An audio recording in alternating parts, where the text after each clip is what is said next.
money rest. We rested on the way over here, and when we landed, we got to the hotel. So, can I ask you some basic questions? When did Public Enemy as an outfit get together initially? Well, we used to do radio shows out in Long Island. Flavor had a show, we had a show, and it got so popular playing hip-hop music that it came around that a lot of guys like LL Cool J, Run DMC, they used to listen and get ideas from our shows, so they just said, why don't you put your ideas on records? First we said no, 2 years later we said yeah, once we got disinterested in radio and where it was going. Can I ask you a burning question? Everyone's got a catchphrase in the UK, Yo Chuck, run a power move on it. Tell me about a power move. I'm being serious, because there are so many variations, you tell me the truth. A power move is making a move of power. Of course it's making a move of power, but what it is, it's almost like the offer that they can't refuse. You know, you're going to make a move anyway, and they just can't stop you because you're going straight ahead with reaching your goal, you know. And there's certain obstacles that people want to set up and put in the way of you trying to reach your goal. So, you know, it's just like in basketball. You have to come up with a move to the hoop to get that goal, you know, and that move is going to have to be something which will either go around the defender in a fancy way or go through. So it's called a power move.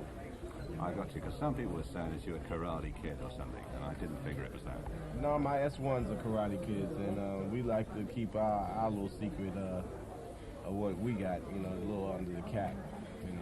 Even though I don't consider them karate kids, I consider them as brothers just able to do what they have to do when it's necessary, you know what I'm saying? So that's what time it is with that. That's a better way of putting it. You've earned a reputation justly for writing incredible and presenting incredible raps, because there's social commentaries. More so than the usual boasting that comes out of a lot of East Coast rappers, me and my posse, and that's the end of it. This has got a story in it. Was this intentional, or is this just the way it broke out? No, it's just the way we come from. We come from a different background. You know, our studies when we was younger came from parents and programs that taught a little bit about culture. And we was kind of fortunate in the area where we was at, where they taught that type of stuff. And I come across as a little boast, a lot of knowledge, and mixing the two. Whereas you can't be preachy, you know, and you know, sometimes it doesn't pay to be talking about you're the best. So I blend it. It's like making a cake. You know, you put them together and you come up with a formula. And then it's good enough for the baby to handle. And then eventually the baby knows what he's getting. Your show in New York featured the guys coming on stage first with Uzis. Is this something you're going to feature in the UK? Yeah, possibly so, because I'm getting threats from a lot of people that don't believe that I'm straight up about bringing back the new era, the Black Panther. And coming across with a total mind approach isn't good for some people.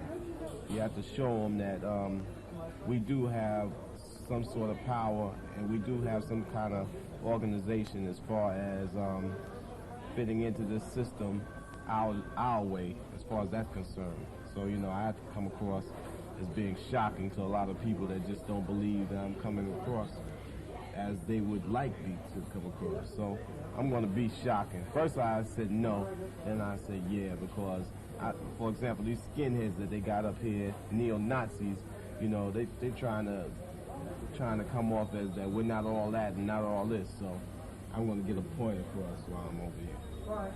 Have you found a positive reaction from fellow Americans to your philosophy on this? Or are a lot of people less inclined to be as brave as you are when it comes to this attitude? Well, they just don't know what to do, you know. Why go into a dark room if you don't know where the door is at? So, you know, I just don't think people want to take this chance because they don't know how to take it. You know, I feel that I know the right moves to take because I've been educated in those areas, and I know what to look out for, and I know what to say, and I know what to say not to be offensive to everybody, you know, because there's reasons for everything. Sure. I hear you've got a new album which is scheduled for release before Christmas. What's the working title on it? the working title is No Album. We're not having a new album till May or June. Right. You know, but I got a 12-inch. It's what it is. It's the movie soundtrack for Less Than Zero, and we have a 12-inch coming off the soundtrack called Bring the Noise. You've got a WBLS cap badge on. I noticed when I was in New York last that WBLS, for example, have cut back on their urban dance to the extent that they're not playing as much hip-hop or rap. No, they are, but I'm trying to find, I like the hat, you know what I'm saying? It's not the symbol on it. I'm trying to find a big black magic marker so I could smear this out.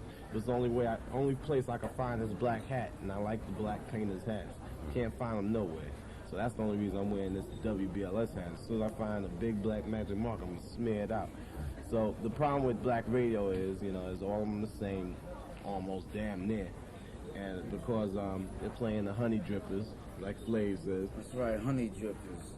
And the honey drippers is all non-rap, you know, and because they figure rap is too offensive or. You know, what you're saying is they got hooked up on the Quiet Storm concept, and they're not really on the leading edge, the sharp end of the wedge, where the action is. They feel rap's market is not strong enough to bring them Pan Am. Well, we know that they're wrong. We know that they're wrong. We know. This philosophy you have and the strength in your belief is to be admired. Where do you see yourselves collectively in a year? I don't know, but in 5 years, we plan on building 5,000 potential black leaders in America. And a black leader is not your Jesse Jackson or Louis Farrakhan. It could be a man that knows how to work a socialistic effort into a capitalistic society, meaning that black people have to be able to network more because the system doesn't work for us. So if a guy wants to stay in his community and open up a shoe shop, and then kids look up to him that this is a man that got to use the system to his people's advantage and hired black kids or taught them the ropes of American business and its tricky and demeaning morals, you know. If he taught them the ways of how to get by, then it would be better for a lot of us because we do have to be more socialistic in a capitalistic trap, you know, because it doesn't work for us. Talking of political leaders, is there somebody who you feel that you can relate to at the moment in America? Louis Farrakhan, and I feel he's gotten a bad rap because of media. This time shows that this is the time that we hear that you're giving us this interview. Yeah, Time sure. is real. But the in all expression, basics do you of know life. what time it is? No, huh? The expression, you know what time it is often misused, and people look at their watch. True, it is. But you know what? Then again, too, it's always too good to know that when you ask the question what time it is, that means you know what time it is all around the board, around your neck, what time it is, in the situation that you're in, like right now. You know what I'm saying? You're giving us an interview at this time. You're giving me an interview. That's what time That's it the is. difference. You're giving me an interview. You guys are enormous. Oh, so how did this end up turning around the way we're giving you an interview? Yeah, let's give him an interview, Chuck. Tell me a story. Huh? Can you give me a name check for National Fresh? Because you want to do that? Because all these guys follow you every week. You've not been in the chart longer than the Beastie Boys. Which may not sound much to you, but it means a great deal over let's clear up the interview thing, you know. And then we can go on. We like to things, thank whatever. National Fresh and yourself, you know, for giving us this interview. Thank you. Just like you're thanking us, you know, it's a hand-in-hand thing, you know. We're working in the same business and we're on the same rope. So let's, you know, make sure that the rope don't burn and sever the two of us, you know what I'm saying? So we like to say, as behalf of Chuck D, Flavor Flav, Public Enemy in full effect, right here, boy. You and the Britain crew just rock the house, you know what I'm saying? UK in effect on National Fresh. That's right. Terminator X only speaks with his hands, so we speak for him. And keep your radio on, okay? Love it. Boys, could I ask you for a speech stand for LBC, which is the radio station? If this were New York, it would be called WLBC, but in London we don't have the prefix. A speech? Yeah, just a speech on it. This is, you know... You mean like a radio trial? trial? Yeah, just a... Yeah, okay, so what's the name of the radio station? The station's called LBC, and the program's called Mike Allen Street Talk. LPC? LB. LBC? Yeah. Yo, check this out. This is Chuck D. And this is Flavor Flav. That's right. You're tuning into the LBC with Mike Allen. That's right. That's right. Public Enemy in full effect. Cold kicking alive. That's right. So you keep your radio on. You know what I'm saying? That's right. Terminator X. Get Griff, man. Have that. Someone's holding him hostage, boy. Let's do another one. Do another one. Okay, you got it? We're on it. Yo, this is the Flavor Flav. You got Chuck D, Public Enemy in full effect. That's right. Cold chilling out on LBC. LBC. I'll kick all that.